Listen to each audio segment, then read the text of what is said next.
3 दिन में चार्जशीट, 30 दिन में सजा। यूपी में शुरू होने वाला है ऑपरेशन कन्विक्शन। जल्द मिलेगा न्याय।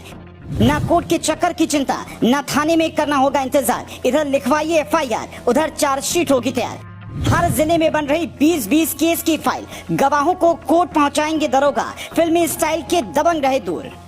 कोर्ट के चक्कर काट काट कर जिनके कई जूते टूट चुके हैं, जिन्हें केस दाखिल होते ही न्याय में देरी का दौर दिखने लगता है, उन्हें ये रिपोर्ट आखिर तक सुनना चाहिए। जिस चार्जशीट में पहले महीनों का वक्त लगता था, अब यूपी पुलिस उसे सिर्फ 72 घंटे में तैयार करने वाली है।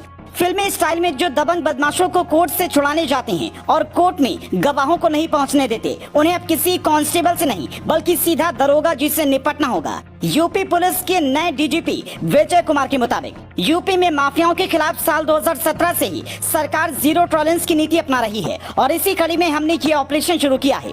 ऑपरेशन कन्विक्शन के तहत 3 दिन में चार्ज फ्रेम करेगी और 30 दिन में अपराधियों को सजा दिलाने का काम करेगी। हर जिले में पॉक्सो, लव जिहाद और धर्मांतरण जैसे 20-20 मामलों की लिस्ट तैयार की जा रही है। गवाहों को अदालत पहुंचाने की जिम्मेदारी थाना प्रभारी और कमिश्नरेट जनपद प्रभारी की होगी। मतलब योगी राज में पीड़ितों को न्याय मिलने में देरी न हो, इसके लिए हर मुकम्मल इंतजाम किए जा रहे हैं। जो लोग बुलडोजर पॉलिसी पर सवाल उठा रहे थे, हो सकता है इस ऑपरेशन पर भी सवाल उठाएं और कहें कि इतनी जल्दी चार्ज फ्रेम कैसे हो सकता है। एफआईआर लिखवाते ही पुलिस इतनी जल्दी जांच कैसे पूरी करेगी, जिसका जवाब इस ऑपरेशन को लॉन्च करने वाले अधिकारी बेहतर ढंग से दे पाएंगे। लेकिन अगर आप इन सवालों से हटकर देखें तो इसके कई फायदे भी दिखेंगे। मार्च 2022 में सरकार ने लोकसभा में खुद कहा था कि देश भर में 4.70 करोड़ केस पेंडिंग हैं। इसमें से करीब 25% केस यूपी के हैं। अधिकतर पेंडिंग मुकदमे निचली अदालतों में हैं। कहीं जज की कमी है तो कहीं संसाधनों की दिक्कत मुकदमे को जल्द निपटने नहीं दे रही है। कई मामलों में पुलिस की ओर से भी लापरवाही के मामले सामने आते हैं। पूर्व कानून मंत्री किरण रिजिजू ने इसे लेकर कई बार चिंता भी जताई थी।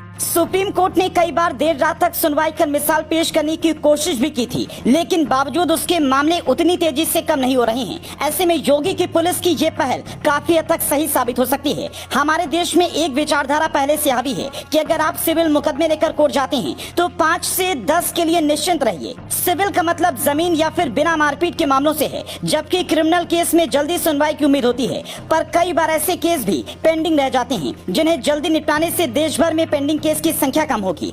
30 दिन के भीतर अपराधी को सजा मिलने से पीड़ितों के हौसले मजबूत होंगे। फर्जी केस के मामलों में कमी आएगी। पुलिस पर समय से जांच का दबाव बढ़ेगा। जिले या प्रदेश के अधिकारियों पर लोगों का भरोसा बढ़ेगा। पुलिसिंग बेहतर होगी। यूपी पुलिस की बुलडोजर और एनकाउंटर वाली छवि भी बदलेगी। आम जनता खाकी से खौफ नहीं खाएगी, बल्कि बेहिचक होकर अपने साथ में अन्याय की जानकारी देगी। ऐसे में इस ऑपरेशन को लॉन्च करने से ज्यादा इसे सही से चलाना यूपी पुलिस के लिए काफी चुनौतीपूर्ण होगा। अगर आप यूपी पुलिस को कोई नया आइडिया देना चाहते हैं या फिर इसके लिए कोई सुझाव देना चाहते हैं तो हमें कमेंट में बता सकते हैं। Bureau report.